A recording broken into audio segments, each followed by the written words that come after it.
All right, so let's make a formal introduction for our listener. Good afternoon, Joris. My name is Claudio. I'm calling you from Washington, D.C., from the studios in Fairfax City. We are very humble. The members of the Flairck accepted our invitation to the show. Welcome to the show, man. Hello. Well, Um, so for those new to your music, can you introduce yourself and the band and so on and so forth? yeah. So I'm Joris Vanvinckenroye. I'm a double bass player for more than 20 years now. I'm playing in several bands. Yep. But the last years I mainly play with Flairck and also some theater projects. But that's not really only music. But actually now Flairck is one of my main bands that I'm playing with. Perfect. In terms of this has been a weird year for everybody, right? With everything that is going on with the pandemic and people dying, not everybody can get access to vaccine. How is this affecting your life, your country, your creativity? Well, actually, in my case, I was playing really a lot the past 20 years. So actually, I needed a little break because I played, I think, more than 100 times a year for more than 20 years now, Wow. with several projects at the same time. So I'm a little bit. I was a little bit in the first. Well, in spring, I was a little bit happy that I got some free time to work on other things and not only being on tour and playing concerts and other stuff. But well, still now I don't really miss. Well, of course, I miss playing with other musicians playing together and of course working on new material in the rehearsal room. That's always nice to do. So I'm starting now to missing it. But in my case, it's not. I think for musicians who are now starting and having first band or first album or stuff like that, that's much more difficult than in my case because I really needed the break in all these things I do. So yeah, gotcha. And then were you born like? Let's go back to the beginning. Were you born like in a musical family? Where your dad, your brother, sister play music and? Well, actually, my two parents they met each other at the Conservatoire of Antwerp, so they were both studying music at that time. Yeah. And actually, at the same conservatory that I met my wife. So it's a little bit in the family. Wow. Actually, not the same classroom, but the classroom very close to it. So really the same building, the same. That's kind of funny. But I have two older brothers, and they also played music when I was a teenager. So we had a piano at home. So everybody tried to play some music. It could be like a blues or Mozart, anything that or just improvising or whatever. But my two brothers, they were older than me. So they had a rock band when they were 15 or 16 years old. I was happy that I was always looking to, wow, my brothers, they doing this kind of stuff. And then when I was 16, I started to play the double bass. And then, well, after 3 months, I did the first gig with my brothers, like three of us. And that was like the beginning of my first band. And that was called Troissoeur. We played a lot of concerts all over the world, actually, with this with project. Yeah, it's with 4 musicians. Yeah. And actually played like 13 years together. We did like even like big, we had a contract with EMI even for the first albums. So at 2007, we stopped this band because it was a little bit, everybody was looking to other things doing for music. But actually last year we did like a reunion of this band. So we're now starting to start again working together. So maybe there is coming some more things with this band. Is that music? I never heard that. It's different for the Flairck. Is similar. Well, actually, when we were starting in the 90s, a lot of people, the audience, they were actually afterwards. They told us, well, it reminds me to a band of Holland. You know them. It's kind of Flairck, you know. And of course, we knew them, but there was some similarity between the styles of music, also like acoustic instruments, very rhythmical, basic things. not drums, but we also did like vocals. We used our voice also, so that was a little bit of different. But also we played also a lot of instrumental music, and it was really related to the music of Flairck. And that in that time I also discovered Flairck. I got some vinyls from them or albums, and I listened to them. I really liked it. So when I saw that Flairck was going to find some new musicians, I immediately thought, well, that's a band that I would love to play with. That was actually the start 5 years ago of working together with Pablo and the new Flairck actually. Yeah, I got you. And so how many? So you will continue with Flairck, hopefully, this year, and then the other. But which other project are you working on? Well, I have my well, it's there are a lot of projects. Actually, as a musician, I only play music. So I also compose. I also do some organizing stuff, but I'm not teaching. I'm not doing another job. So my main job is music. Music, yeah. So it means that I have to combine a lot of bands, but also some other stuff like I work together with like in more like music theater company. And that's actually my main job for the past even 10 years. Yeah, more than 10 years. I'm with this company. We're touring a lot in France. We're doing like 80 or 100 performances every year. So that's really my main job, let's say. But after, of course, I want to also to invest in new musical projects, only concerts, only bands. And that's also taking a lot of time to organize that, to make new music, to rehearse, to record albums and stuff like that. And I have my solo album that I started in 2006. The name is BASta. So that was actually just a double bass with loops. So I'm recording my double bass and layer it until like a little bit of double bass orchestra. Actually, the last album I did was together with Jana with a flute. My wife actually, we did a duo, BASta duo, with two of us, also layering the flute and the double bass together. We do it also live, so it's very fun to do. And actually, we still have some concerts with this duo. So I mainly working now with this music theater. We're working on a new show for October. So we're doing every month, we're doing 1 week or 2 weeks of rehearsals somewhere in a venue here in Belgium or in France.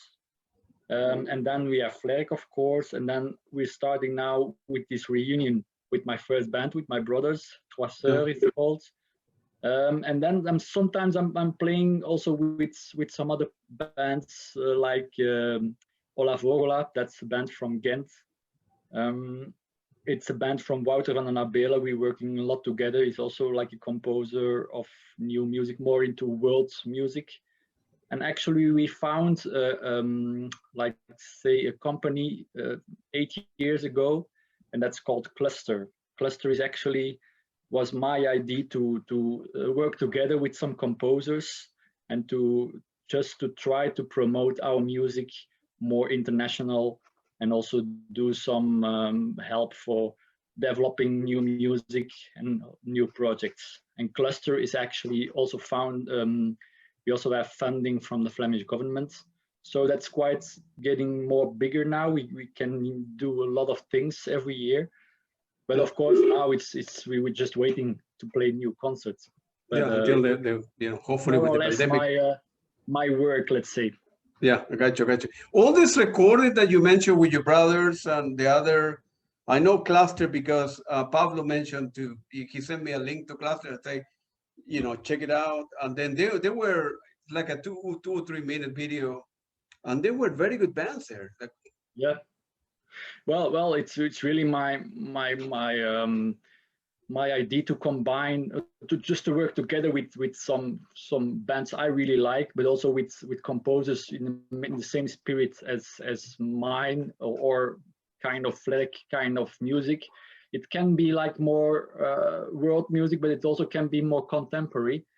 So I think we're now working with 8 composers who are also musicians, and they all have their own, I'm sorry for this, they all have their own bands and they have their own projects. So every composer is also like, let's say, artistic director of a lot of projects. And we were really working together and see how we can help each other. That's actually the basic idea of Cluster.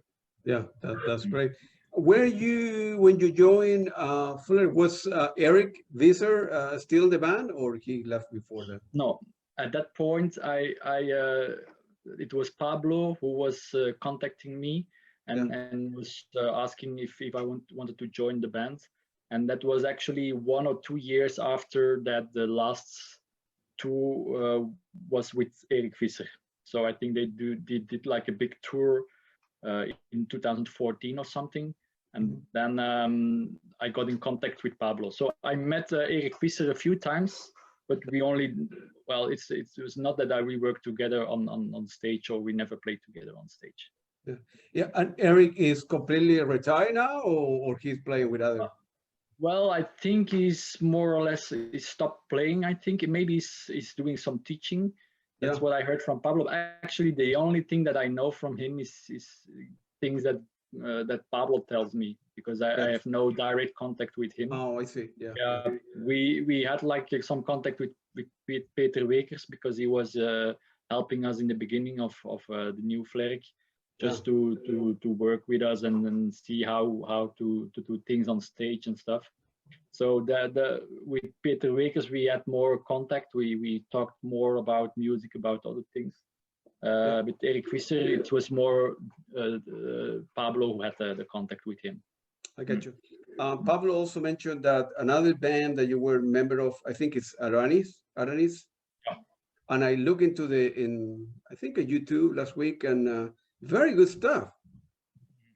That band exists, or was gone? That's a story on itself, because Aranis was founded in 2002. Yeah. At that time, I was studying still on the Conservatoire of Antwerp, and I think I was in the second year or something, and I wanted to do to play together with these older students of the Conservatoire.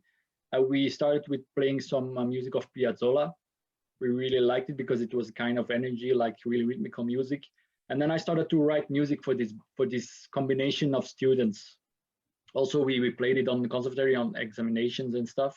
We did some small concerts that we organized ourselves. And actually, after a few years, we had like a really new music that I wrote for this band, and we had enough to make a first album. We recorded that in 2005. At that time, I think we almost graduated there from Conservatoire. And then we also won a kind of big prize here in Belgium, like for chamber music. And we got some support from a lot of good organizations here in Belgium. So we could do a lot of concerts here in Belgium, in more the Flemish part of Belgium, actually. And well, we did the second album in 2007. So every 2 years we made a new album with this band. We did 7 in total. And actually that was really my main project for many, many years. And we just stopped playing last year. Let's say in 2019 we stopped playing because it was too difficult to really promote these bands and to have enough concerts to develop new projects and stuff. So it became a little bit difficult to keeping on with this band. But that was actually our main project for many, many years. It was, as I mentioned, I saw some videos on YouTube, and it's very good. I mean, I really like the music, man. Yeah, we also play one gig in America. Really? The Nearfest festival. You know the Nearfest? No, I don't know where that is. Well, it was a big kind of progressive festival for more than 1,000 people, I think, and was really a big success there. We sold a lot of albums there. It was one of our main the gigs that we did in the past, actually. Yeah. When was that? You remember? 2012, I think. Yeah. Wow. I don't know. I don't know which city. You remember which state was? Bethlehem. Huh? Bethlehem. Bethlehem. The small. Yeah, there it was. Just. Yeah. Well, Yeah, you will find, you can find something on the internet also if you. Let me check it out. Yeah. Near Fest. It was a nice. It was a concert with David Kerman, like the drummer, also an American drummer. David Kerman. He was actually part of the project there where we played there. It was really nice. Yeah. I was mentioning to Pablo that Flairck is very popular in Latin America as well. You know, yeah. I'm originally from Chile, right? I was born in Chile, and it's very popular in Chile as well. You know, every time you guys go there, you know, you need to book like 3 or 4 days because the tickets go fast. It would be great to go one time again back to Chile, because I know the stories there, but I've never been there. So yes, I know the stories from Flairck from the past, and I think it would be nice to go there once more in the future. I got you right. I was listening to some of the Flairck album this weekend. 2 in particular, the one called I think Alive, and the other is Back Alive, and you know, and I picked like 3 or 4 songs that I, you know, really like it. That I wonder if you can elaborate on a little bit on the, for example, the Blacksmith, how that composition came together. Maybe that was before you joined the band, right? Yes, I never played that piece actually. Yeah. So I cannot really tell a lot of stories around that. It's more like Erik Visser who has the story behind it, or maybe Pablo also knows more about it. Yeah, that's a beautiful composition. Yeah. What about the variation on a lady? It's another beautiful. Yeah, that's a nice piece. Yeah, I think it was one of the first pieces that they wrote. Actually, the biggest success from the beginning of Flairck. And of course, we play that piece almost every time when we play live now. It's still working. If we play it for an audience, you can feel that everybody, even is the first time that they hear it, there is something with this piece that is really like, magic. I cannot say, and people are really amazed just by the piece. So of course it's a difficult piece to play, but it's really fun to play because it's still fresh. It's still from now, even though it is a piece from 40 years ago. So it's actually a piece that's really living now. So I think we will continue playing it. Yeah, Pablo was telling me that it took like a couple of years to put that album together. I think it was in 76, 78, and still, like you mentioned, 40 years after, people still.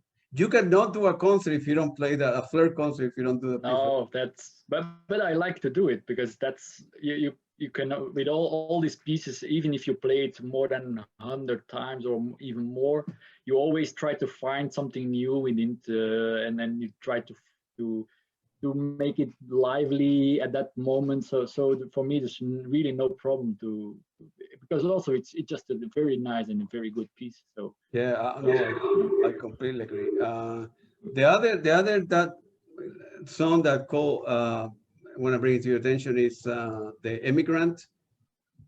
That's also the street song that you know, it resonated with me a lot. You know, I never seen Flairck live. I mean, I do have music and that I have bought, but I never seen you guys. But the Immigrant was another beautiful piece. It's a classic. It's a classic. Yep. All stuff. Also a piece that I never played with the new members now. But maybe one time we will do a rehearsal and then try to do some more old stuff.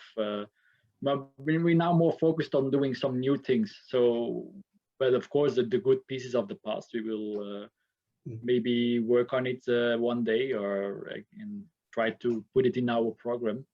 And then you guys, when you tour now with the new generation of Flairck, you guys have like a standards list of songs that you need to play, right? And then you look at the new album and you try to add another 2 or 3. How a concert come together when in terms of deciding which song they want to play? And well, there's also a kind of basic list that we have, and for each concert we need to see how long will be the concert. Is it kind of more like festival situation, or is it more like in a theater, like people sitting? So that makes, of course, a big difference in choosing the right pieces. And then actually Pablo comes, most of the times Pablo comes up with a proposal. Well, maybe we can play these songs, and then he's sending it to me, for example, and I'm just maybe changing something, or I completely think, well, it's a nice set. So, and then at the rehearsal we also try it out and see if something needs to change.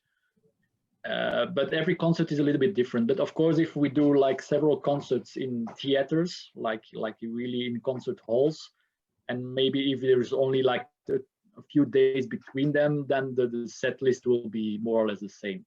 But it's we try to keep it really alive, like keeping moving it and then make it a little bit flexible, and changing it enough to keep it also for us interesting to and a little bit different every time.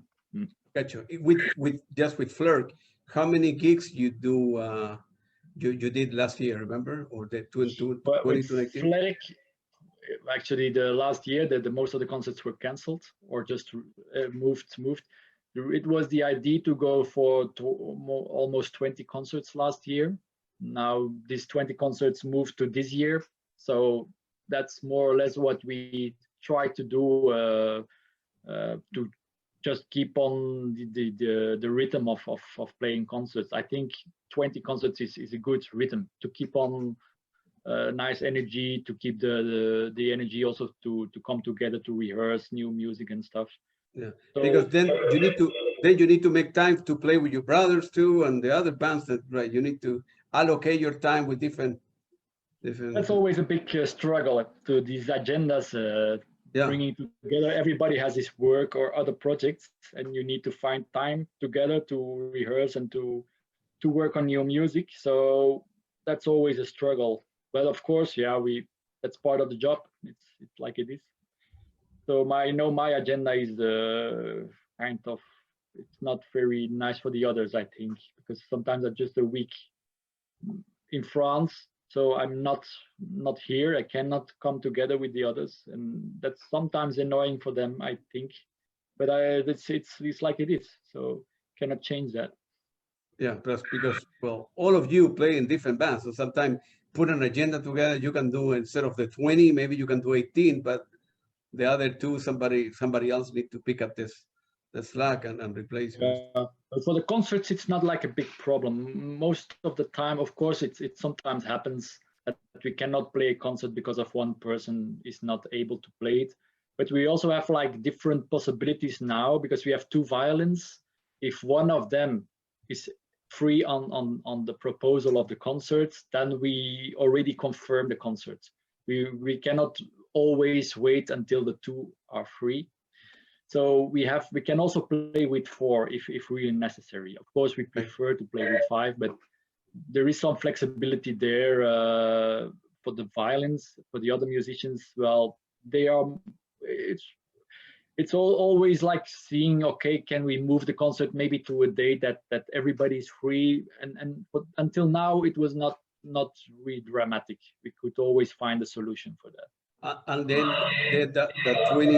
those 20-day concert will go pretty much in your country, or you will go to different other countries here?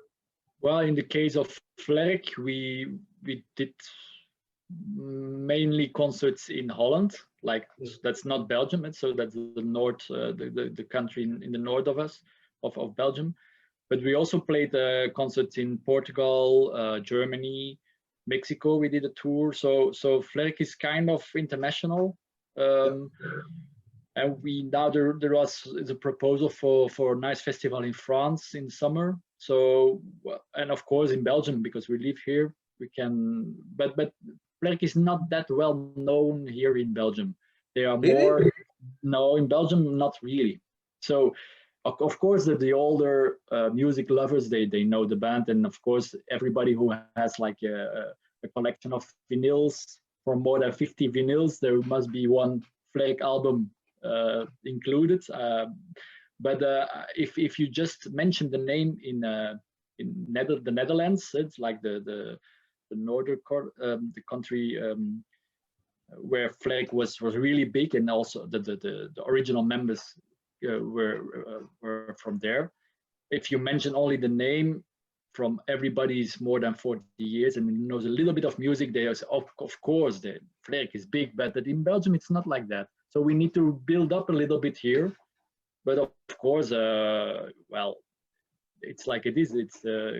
It's also nice because when you play in Belgium, for most of people, music lovers, it's a discovery sometimes, especially for more younger musicians or younger people. They say, wow, Flairck, that's something I like. So they buy the albums, and so they got to know the music that already exists for a long time now. So that's also nice. When in Belgium, how many people in the theaters that you play, how many people attend this? Like a couple hundred, 500? How big is the audience? Well, it depends. It can be between, let's say, for a concert of Flairck, 200 till 500, something like that. But if it's 500, it's really like good. But it's for main, well, it's difficult to have instrumental music and find a large audience for that. But I know in the past that Flairck did concerts for more than 1,000 or 2,000 people. So I know they did it in the past, but now in Belgium, there is not like a big audience for this kind of music. I got you. And I was looking at the website. Also, there is a box of, I think, 20 or 22 CDs. I think Eric put that together. So I need to ping Pablo to see if he can put me in touch with Eric to try to get the box that I didn't know that existed. It's yeah, I think Eric released that in 2007. Yeah. And yeah, it's a nice overview of all the albums of Flairck, of course. So yeah, I think it would be nice for you to have it. Yeah. And it's still there. I know there are a lot of boxes still not sold, but it's in the hands of Eric Visser for now. Yeah. Even for us, it's difficult to get them because he's not living here very close to us. Yeah. Well, so it's maybe better to send an email directly to Eric Visser to ask if you can buy a box from him. Yeah. Later on, when I send you the link of the video, if you can send me his email, so I can send him an email, because I want to get 2 copies of that, and then hopefully he will autograph that stuff. Yeah. One for me and one for a friend that from Chile that's really like the music. As I mentioned to you before, Joris, you guys are, Flairck. It's very, in Chile and Latin America, they're very, very, famous, popular. Yeah, Pablo, nice who had been longer with Flairck, told me all kind of stories, man. All very good memories from the past, Yeah, yes. I saw some videos on YouTube, you playing with Jana, your wife, and it's very. I think maybe it was in the cluster. It could have been the cluster video or the cluster website that Pablo Semeli. It's very good stuff. Mm-hmm. You mean like the BASta? Yeah, it's a BASta duo probably. BASta duo. Yeah, that's what it was. Yeah. Yes. Well, we did an album with the 2 of us. Yeah. I think it was in 2018. Yeah, a few years ago. Yeah. Yeah. And the 2 of you have played together. I mean, have done concert, the 2 of you alone, or? Yes. We still there was some concerts next week. There was one scheduled, but actually, we cannot play it because of the Corona stuff. But now it will be moved to, well, we don't know. It's in about a few months when everything is possible again, then we will continue playing. We did a kind of a nice tour already with 2 of us. We also played in Spain and in France, I think. But of course now we cannot play. But it's the idea to go on with this project also. And then you plan to do another album with your wife as well? Well, with the two of us, maybe, but it's well, that's something new where we are thinking of it. But maybe not with the two of us, but maybe add a third person, a third musician. Yeah. The first album of BASta I did myself, just solo. The second one was with two. The third one can be possibly with three. Yeah, definitely. I wanna, you know, as I said before, at the end, I will send you a link and I will send you an email, and I definitely want to get a copy of all the stuff, you know, buy from you, because there's very good stuff, and I really like it. You know, I don't know the first album that you did solo as a solo project. I don't know that one, but the second one, what you did with your wife, I saw some videos. It's very good stuff. I can send you some links with all the material, and then you can decide which one you like, and then I can send it to you. I got you. Yeah, and then I can buy, because I like, yeah, I can download the music, but I like physical thing. I want to touch. Yes, me too. I always, if there's a possibility to have it or vinyl or CD, then I will definitely have this. Yeah. I have a lot of vinyls you can see in the back. Yes. And I have 3 different, this house is like 4 floors. So I have furniture like that in every single floor upstairs. And yeah, I like to buy things, you know. Must be an interesting collection, I think. Yeah, I have, you know, Latin music, classical music, jazz, rock, electronic music, a little bit of everything. I'm always looking for new groups, you know, always looking for new bands. So yes. Nice. It has been good. Yeah, how does make you feel that you know, Flairck music or your music, because for the type of music that you guys play, chamber music, it resonates with a lot of people, you know. It's a beautiful thing for an artist. Yeah. I think mainly because of the acoustic instruments. That's still working. We're not using it in a very classical way. Of course, you have this classical technique that we use, and that's of course an very old technique. But we're trying to play some contemporary music, but it's very contemporary. You can define it like it doesn't need to be very difficult music. Of course, it's Flairck music is not easy to play. The rhythmical part is quite it's really heavy to study it. But you have these classical instruments, and like they are working in a way. So the resonance, well, also the combination with the electronic instruments that can work sometimes. But if you really start from classical instruments and you're not adding like electronics, it's an old world, and it's easy to tell stories with these instruments. Yeah. And when you guys do a new with tour, it takes like a week to rehearse the music, or how long does it take? Because with Flairck, it's a lot of rehearsals. First of all, to write the music, I always say it takes like 1 year to write a whole program of new music. That's already something. And then the rehearsals, I think with the Back Alive album, we did first with some other musicians, because it was not the same musicians as now, but we started with like more than 50 rehearsals over 2 years to get the music really in our fingers, and to find like a really sound together. So that takes a lot of time. And of course, then afterwards, Anouk got involved in the new Flairck, but at that point, actually the new music was already rehearsed. So she had really short time to practice everything. But of course, because we knew it already, it was much easier for her to join the band.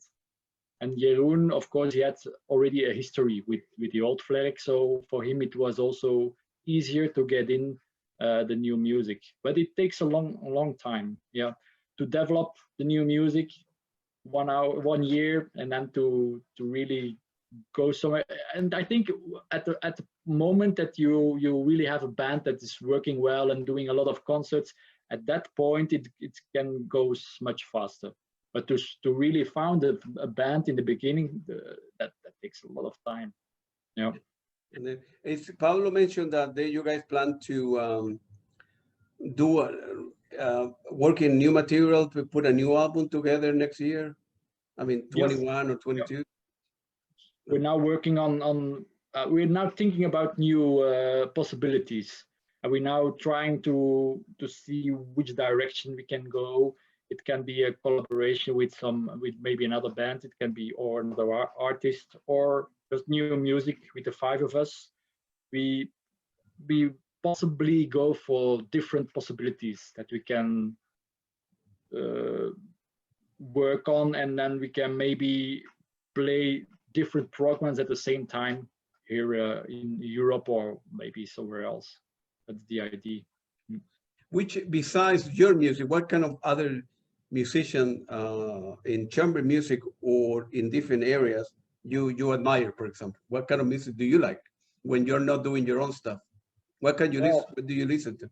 Yeah, well, it's can be a lot. So I listen to basically all music that is a combination of different styles. That's something that I like a lot. So that can be, let's say, kind of new jazz kind of bands that are combining jazz with also improvised music, or just like more world music. Combination of this can be very interesting, but also more like progressive bands. And you have this movement here in Belgium. It's actually an old movement also for the chamber rock. That's actually a combination of rock band with chamber music. And you have all, I don't know if you know them, for example, Univers Zero. Univers Zero, it's an old Belgian band. Oh. Was very related to the music we do now. And actually, that's an interesting band that you maybe can find on internet also. Yeah. Univers Zero, yeah. It's called, and it's you have this movement. It's a lot of Belgian bands who are doing this kind of music. It's also another band is calling Présent, of present. Présent is also very, very, very heavy music, but also chamber, complex, rhythmical, really progressive, but different than the progressive movement of the 70s. So it's kind of rock in opposition kind of bands. Yeah. And do you like group like I don't know, the classical like Peter Gabriel or Genesis or Pink Floyd or Led Zeppelin? Yes, you like that kind of stuff? Yes, I listened to a lot when I was teenager. So I had a lot of albums of Pink Floyd, of Led Zeppelin, of all these bands. Yes, I like them. I still like it. It's good music. So yes, of course.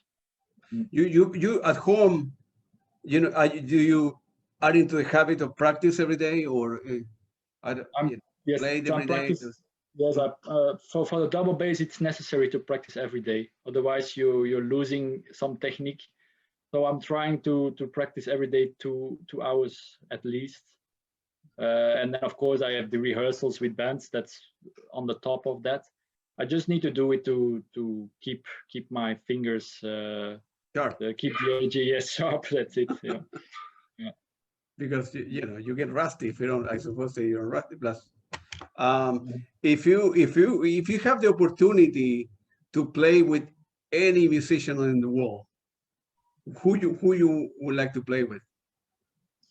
Well, that's a good question. I think I would go for a guy that I met a few times, but I just talked with him after a concert. I saw a few concerts from him, and he's called Nick Barge. He's coming from Switzerland. He's more like in minimalistic jazz, and he has really his own style of music, also very rhythmical and very interesting. But I'm trying to keep contact with him and trying to find something out for the future. It would be nice to at least have his as a contact, and that he can maybe advise me to help also for new music or whatever. What's the last name? Nick. The last name is Nick Barge. It's B. But it's a little bit the way how they write it. It's not just our alphabet, but it's B-A-R. I think it's T CH, something Yeah, like I that. will But need I to will look put at it on the email. Nick Barch. yeah, that would be. But why you like his music that much? Why you like his Oh, style? yeah, it's something. It's if you see them on a concert, they're really having fun playing their music. So they're really into their own world. They create really like something special. They're really changing uh, the whole atmosphere, and you can really go into the music, and it's just one trip. So you can really yeah, it's very exciting, and it's exciting. Everything that happens is really you can really feel why they do this, and you can and they are great musicians. They are really having a lot of control about everything they do, and they're having fun, and they work really hard to make this happen. And well, it's incredible what they do. In your country, what's the name of the band? And the Hooverphonics. They're very popular, right? Phonic. Well, actually, this band is from my city here. Yeah. Really? Yeah. Yes. Do you know the musicians at all? No, I don't know them. No, it's really another. Well, I know they have a studio here very close, but I never been there and never contact. Sometimes I see them on the street, but I recognize them, but they don't know me. So yeah, there have been many reincarnations too. yes, the singers. Yes. They have one lady for 5 years, then she left, and then for 3 years that she left, and so they have been like three. The three main guys are the same, but the singers are very good, beautiful voices. It's always a big it's always a big story when there's coming a new singer there. Yeah, have no idea why. Well, I don't know. I suppose that I don't know. They have conflict. I don't know. Yeah. But how many languages do you speak, man? My mother language is just Dutch, so that's my first language. Then French and English, so 3 languages. Yeah. My French is almost the same as my English, so it's not perfect, but I can express myself, I can understand, so that's fine. I think you need to learn another one, man. Yes, I'm thinking of it. Yes, I'm thinking. Why? How many languages do you speak? No, only 2. No, Spanish and English. So I can speak. I can understand also the German language. I had a little bit in school, so I can manage to say something in German, but that's not. I need to practice that more, I think. Yeah, because if you go to France often, right, you need to understand at least the basics. In France, it's no problem. Yes, in France, it's no problem. My French is okay. In Germany, well, I can manage myself, but that's there's still work on it. Then, of course, Spanish, that's a big thing. I have no idea how to. I'm really slow in learning new languages. So really? That's also a part of for me. It's really difficult to learn a language. Yes. Yeah, I was trying to understand in Belgium, the way to pronounce the language. Yeah, and it's very difficult. Your own language, right? So yes, no, but yes, it is. It's there are not a lot of people who are talking Dutch, so it's only a small number of people all over the world who's talking this language. So it's not really interesting to have international contacts with this language. So we are forced to learn other languages, but that's a good thing. Most of the Belgian people, they can speak 2 or 3 languages. Yeah. So, but in Europe, right? In Europe, everybody speaks English. Well, the whole world, right? So it's not really. Not really, no. Actually, if I'm talking English with like French people, it's really difficult. They're not good in English in general. Of course, there are always people who can speak a lot of languages, but the French people are not that good in English. They don't like German are not that good as Belgium and Holland. But from the Netherlands, they are very good in languages also. They can speak fluently English. I think if you go more to the north of Europe, they are quite good in English. If you go more to the south, they are talking, for example, mainly their own language. Because if French is really a language that a lot of people can speak. Of course, Spanish also, Portuguese also. So these countries, it's people, they don't really need to learn a lot of languages. They can already talk with a lot of people in the world just by their own language. So yeah, I have interviewed several musicians for Norway. There's a lot of good musicians there. I don't know, there are many. Yes, that's true. I mean, Yes.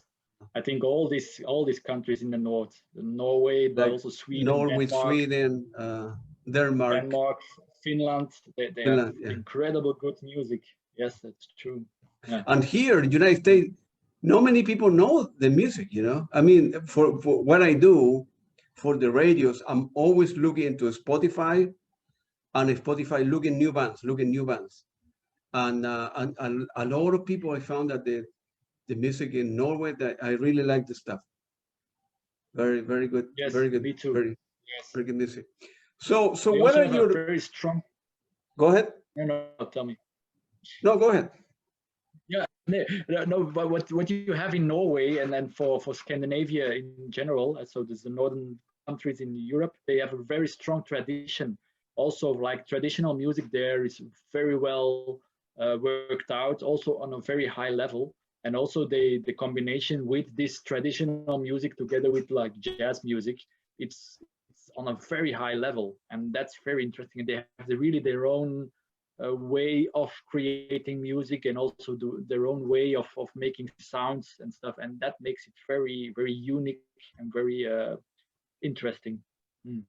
I got you. So now, assuming that we'll get the vaccine, and you'll be able to tour. What are the plans for?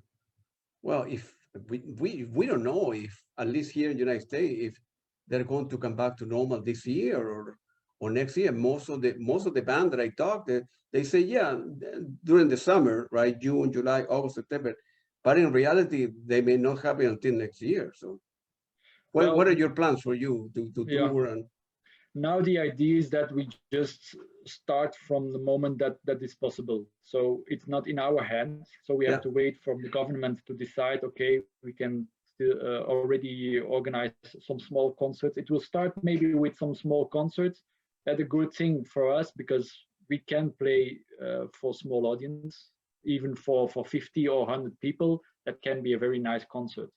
Yeah. So now at this point, we try to remove everything for this month. Also, the next month is now removing to the second half of the year. Yeah. But we still have some options. So some concerts, confirmed concerts in March, April, May. So from the moment that we can start, we will continue with the concerts that are planned there. Of course, if we have to wait, we have to move them to the next year or next half of the year. We have to see where this thing, but it's always going a little bit. The good thing with our projects and in general the cluster projects is that we just wait until we can start playing, and it's not that everything is been cancelled now. It's just removed. So that's the good thing. Yeah. But because as a musician, you get paid when you play, right? So it's if you don't do concert, it's hard to. It's no money coming in, to pay the bills or whatever. No, it's true, but we have a little bit of help from the government now. It's not a lot, and we also can have a little bit of money just to live. And in my case, well, I have cluster. Of course, we have subsidies from cluster. So one day in the week I can work for cluster, and that's paid. So that's okay for me in my case. I have these rehearsals with this music theater that's also paid. So one week every month I have like a job for 7 days. Yeah, and you get paid for that, right? Yeah. I get paid. Yes, that's all paid.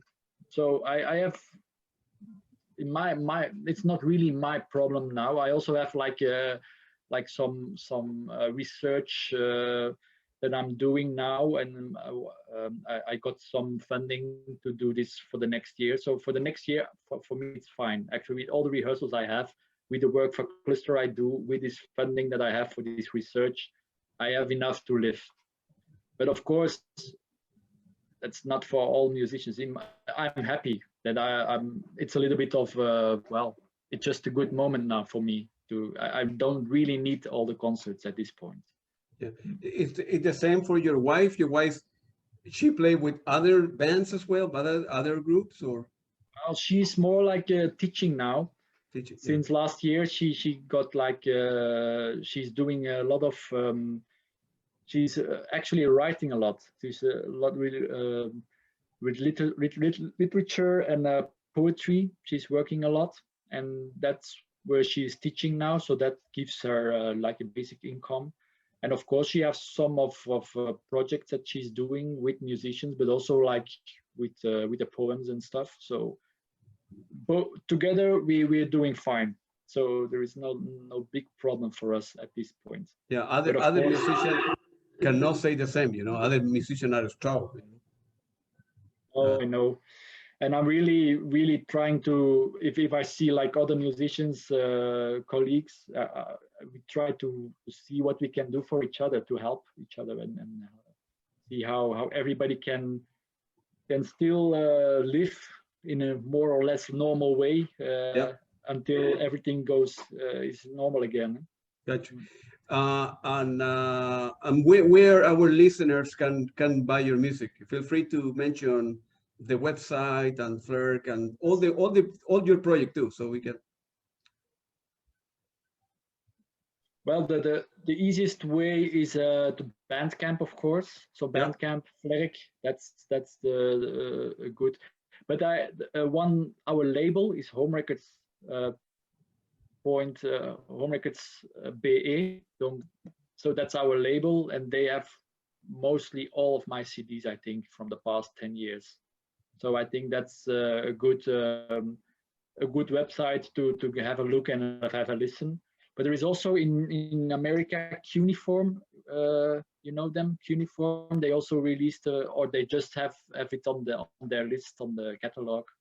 A lot of Aranis CDs, also the BASta CDs, and I think also the Flairck CD. So the last one, people can have a look there also. Yeah. I think Bandcamp is the best because they only charge you a small amount and the rest go directly to the musician, right? Yes, that's true. Yeah. Right. In Spotify, you don't get paid anything. You need to be millions of of hits if you to get paid a little bit more. Well, yeah, that's how it is. But of course, it has a large audience, so that's also a good way to get people in contact with the music. But I think Bandcamp is a really nice way of distributing music. In our case, it's also the labels are doing their work, and I think we have quite a good deal with our label. So everybody who's buying from our label directly, there is a good part that goes to us directly. So that's fine. I got you. Well, that's my last question, Joris. I want to thank you very much for your time, for your help, for talking to us. And definitely I will, when I finish the recording, I will send you a link so you can post it to your social media, and I will send you an email with all, if you can send me a link with all the group that you mentioned, the progressive one, the one from Nick, and that you like. And also want to buy your music too. I want to help out and buy your music. So, I will send you a separate email, and then we'll good luck to you, man. Good luck to Flairck, and I hope to see you here in the United States one day, or in Latin America. You guys are doing well. Yes. Thank you for the invitation. Good luck to your wife, and I hope good luck with it. Thank you very much. I appreciate it, man. Thanks a lot. Sure, no problem. Take it easy. All right. Thank you. Ciao. Bye. See you.